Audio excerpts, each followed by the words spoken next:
জাহান্নামের ফেরেশতা তো জাহান্নাম সম্পর্কে ভালো করেই জানে। তিনি জিজ্ঞেস করবেন, মা সালাকাকুম ফি সাকর, ও বান্দা কেন জাহান্নামে এলে, কেন জাহান্নামে এলে? কথা বলা যাইবে না। বান্দাদেরকে জিজ্ঞেস করবে, ও বান্দা জাহান্নামে কেন এলে?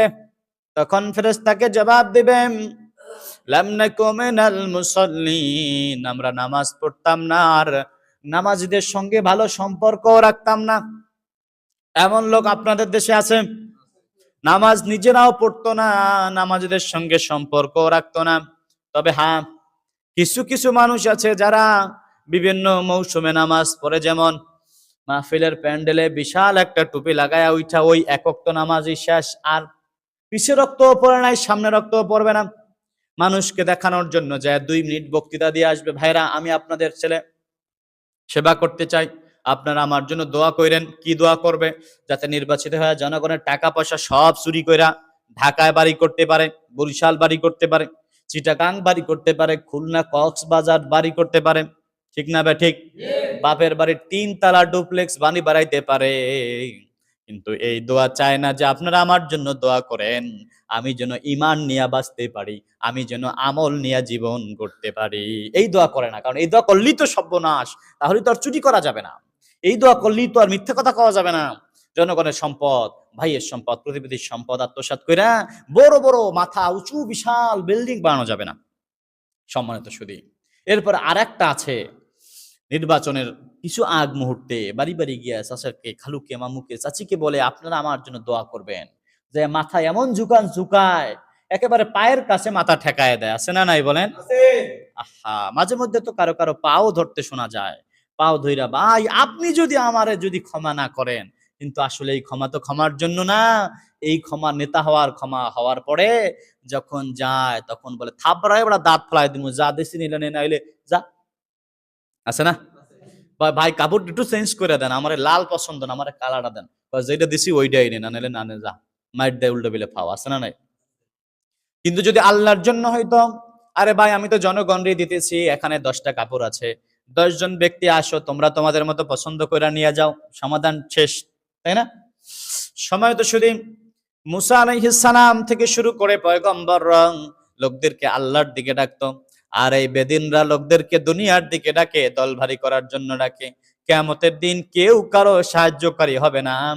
যার প্রমাণ, জাহান্নামে যখন যাবে ফেরেশতারা বলবে, কেন জাহান্নামে এলে? তখন বলবে, নামাজ পড়তাম না, নামাজীদের সঙ্গে সম্পর্ক ভালো রাখতাম না, ওয়ালাম নাকু নুতঈমুল মিসকিন, আর আমরা মিসকিনদেরকে খাবার দিতাম না, নিজেরা জনমের খাওয়া খাইতাম, খাবার যদি বাঁচতো তাহলে ফালায়া দিতাম, কুকুররে দিতাম, কিন্তু প্রতিবেশী দেশ, প্রতিবেশী রাষ্ট্র অভাবে কষ্টে দিন যাপন করে তাদেরকে দিতাম না।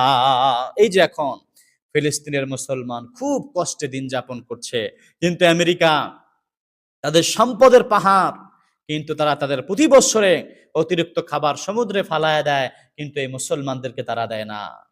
পাশে সোমালিয়া, আরো বিভিন্ন দেশ যারা আছে, বিশ্বের অভাবগ্রস্ত দেশ যারা আছে, এদেরকে দেয় না, বরং তারা চায় পৃথিবীর মধ্যে তারা একটা সুষম বন্টন নীতি করতে, কিন্তু তাদের অতিরিক্ত খাবারগুলো তারা গরিবদেরকে দেয় না। কিন্তু আল্লাহ 1000 বছর আগে বলছেন, দেখো জাহান্নামে যাবে এই কারণে তারা তাদের প্রতিবেশীদের খাবারগুলো নিজেরা আত্মসাৎ করত, নিজেরা দান সদকা করতো না। চাইলেই তারা দিতে পারে, পারে কিনা বলেন? আমেরিকা যদি আজ বলে দেয় যে বিশ্বের যত গরিব দেশ আছে তালিকাভুক্ত করো, আমি আমেরিকা জাতিসংঘের পক্ষ থেকে সকলকে ডাইকা এর সমাধান করার জন্য সর্বোচ্চ পরিকল্পনা করো, পারে কি পারে না বলেন? একটা মিটিংই যথেষ্ট বিশ্ব থেকে অভাব দূর করার জন্য, কিন্তু তারা সব পারে, কিন্তু মুসলমানদের দুঃখ কষ্টে পাশে থাকতে পারে না। আল্লাহ বলেন, এই যে দুঃখ কষ্টে পাশে থাকতে পারলো না, এই কারণে তাদেরকে জাহান্নাম দিয়ে দিব।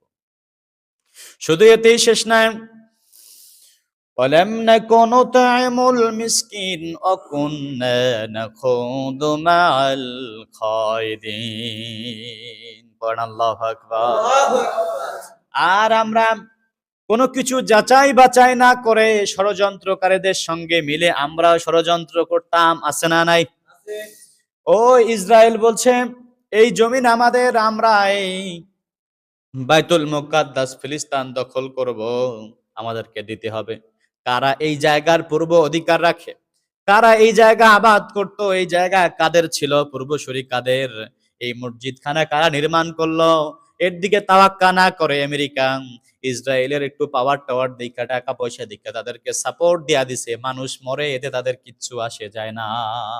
কিন্তু আল্লাহ বলে দেখো, ইন্না লামুদ্রাকুন, আমার ধরা খুব বড় ধরা।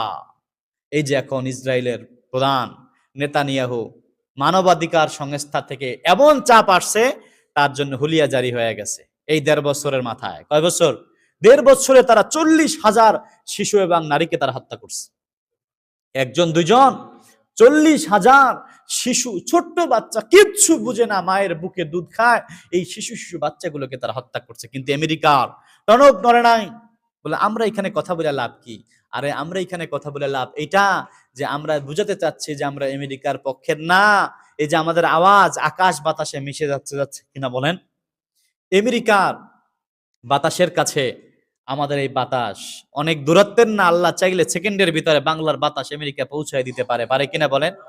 যদি এটা আমেরিকার কোন সরকারের কানে নাও ঢুকে, কিয়ামতের দিন এই বাতাস আমাদের পক্ষে সাক্ষী থাকবে যে আমরা অন্তত পক্ষে বাংলার জমিনের এক কোনায় বৈশাও আমেরিকার পক্ষে ছিলাম না, বরং মুসলমানদের বিপদে, মুসলমানদের পক্ষে আমরা কথা বলছিলাম, মুসলমানদের সাহায্যের জন্য আমরা পরিকল্পনা করছিলাম। ঠিক কিনা বলেন?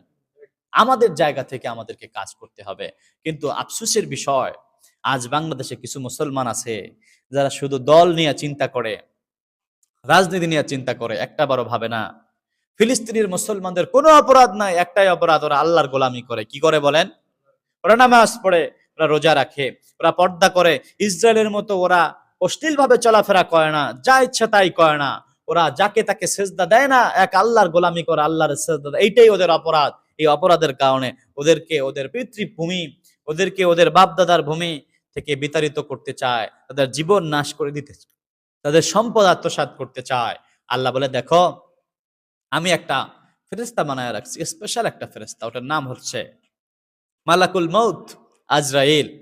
এই ফেরেশতা যখন পাঠায় দেয়, কোন সুপার পাওয়ার আমার এই ফেরেশতারা দেখতে পায় না, ধরতে পায় না, ছুঁইতেও পায় না।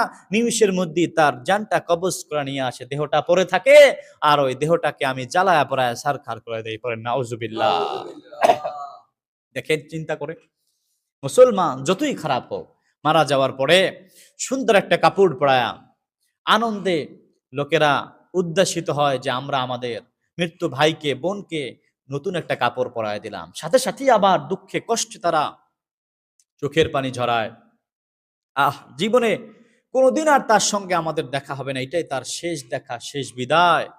কান্না জনিত কণ্ঠে হাত উঠায় দোয়া করে যে রব তারে মাফ করে দিয়েন। আল্লাহর দ্বারে তারা সঁপে দিয়ে দেয়। কি বলে? মিনহা খলাকনাকুম ওয়া ফিহা নুঈদুকুম ওয়া মিনহা নুখরিজুকুম তারাতান উখরা।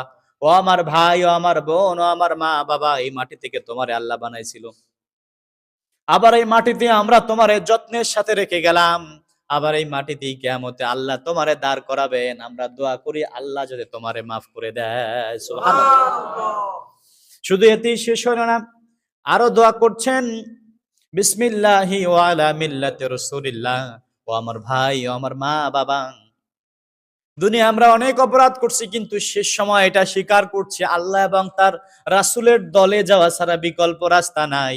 অতএব আমরা তোমার আল্লাহর রাসূলের দলে উঠায় দেয়া গেলাম। যদি তুমি তাদের রাস্তা বুঝে থাকো তাহলে তারা তা আমাকে গ্রহণ করবে, আর যদি আল্লাহ রাসূলের রাস্তা দুনিয়ায় বুঝা না থাকো, আমাদের কাম আমরা সাইরা দিয়া গেলাম, ওইখানে আল্লাহর কাম আল্লাহ রাসূল কইরা নিবে। মারেফত ইশারা বুঝেন তো? আল্লামা দেলোয়ার হোসেন সাঈদী একটা উদাহরণ দিতেন যে বেটা, সরকার প্রধান, রাষ্ট্রের নেতা যখন যায়, প্রশাসনের লোকেরা তারা স্যালুট দেয়, হাত দিয়েও একটা দেয়, পাও দিয়েও আর একটা দেয়, ঠাস করে মারা দেয়। একটার মধ্যে দুইটা কেন? হাত দিয়ে যেটা দেয় যে তুমি দেশের নেতা, রাষ্ট্রের নেতা, সেই হিসেবে একটা সম্মান পাইতে পারো, ব্রিটিশ কাজে তোমার একটা স্যালুট দিয়ে দিলাম। হুম। কিন্তু মুসলমানদের কালচার এটা না। মুসলমানদের কালচার আর সংস্কৃতি হচ্ছে, কোন মুসলমানকে দেখলে তুমি তারে বলবা আসসালামু আলাইকুম, তোমার উপরে শান্তি এবং আল্লাহ রহমত বর্ষিত হোক। সুবহানাল্লাহ। আর ব্রিটিশরা বানাইছে, বাস দিয়ে দাও, পাও দিয়ে আর একটা মারেফত ইশারা, এক বুট আর একটার সঙ্গে ঠাস করে লাগায় দেয়। আছে না নাই বলেন? ইশারা এটা রাষ্ট্রের নেতা, রাষ্ট্রীয় দায়িত্ব তুমি পাইছো, বেশ ভালো কথা। যদি উল্টা পাল্টা করো, রাষ্ট্রের দায়িত্ব পায়া যদি ঠিক মতো আদায় না করো, জনগণের হক আদায় না করো, উল্টাপাল্টা করো, হাত দিয়া না পাও দিয়া দেবো ঠাস করে লাগাই দিব। আল্লাহ একবার কইতেন না, কি একটা মারে প্রতি ইশারা। তখন আর সেলুট হবে না, পাও দিয়া পাড়ায়া জম্মের খাওনের স্বাদ মিটায় দিব।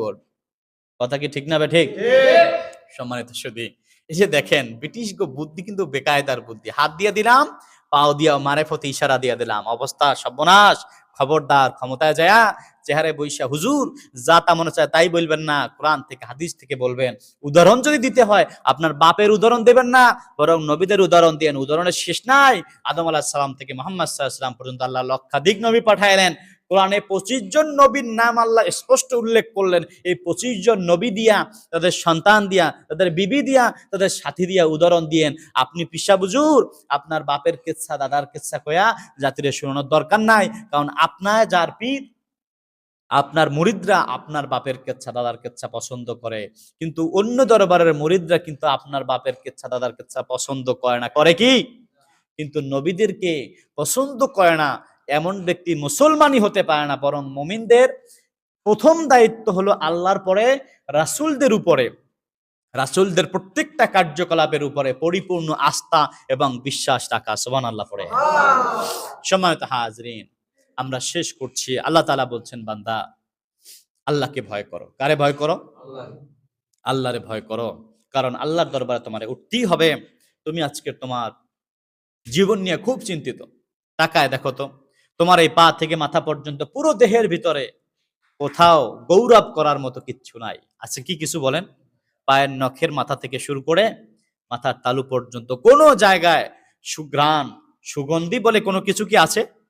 যার জন্মের সূচনাই হচ্ছে নাপাক পানি দিয়া, জন্মের শুরুই ছিল নাপাক এক ফোঁটা পানি দিয়া, যেটা দুর্গন্ধযুক্ত, যেটা বের হলে পরে গোসল করতে হয়। এই মানুষ কি করে তুমি অহংকার করো? এই মানুষ কি করে তুমি আল্লাহরে ভুলে যাও? আবার তাকায় দেখো, এত সুন্দর একটা দেহ মাটির উপরে শোয়ায় দিল, আর ওইখানটার মাটি নিমিষের মধ্যেই তোমার দেহটা খেয়ে ফেলবে।